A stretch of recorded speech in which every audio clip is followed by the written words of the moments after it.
আসসালামু আলাইকুম। গ্রামের অপরূপ সৌন্দর্য আসলে গ্রামে যদি কেউ না আসে তাহলে বুঝতে পারবেন না। দেখেন সূর্য অস্ত যাওয়ার সময় এটা আসলে গ্রাম ছাড়া কখনো এটা পসিবল না, দেখে না? আলহামদুলিল্লাহ, আল্লাহ পাক প্রকৃতি অপরূপ সৌন্দর্য আসলে স্বচক্ষে না দেখলে এটা কখনো বুঝতে পারবেন না। গ্রাম গ্রামই, শহর শহরে। গ্রামের পরিবেশ শহরের পরিবেশ একদমই ভিন্ন।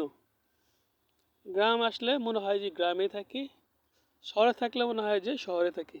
বাট গ্রামের যে আবহাওয়া, পরিবেশ, এটা মনোমুগ্ধকর।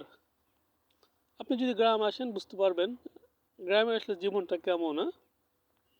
দেখেন প্রকৃতি কি অপরূপ সৌন্দর্য, আসলে না দেখলে বোঝা যাবে না যে আল্লাহ পাকের নিদর্শনটা কত সুন্দর। আমরা এই নিদর্শনটা ভোগ করছি, মহান আল্লাহর কাছে শুকরিয়া, আলহামদুলিল্লাহ।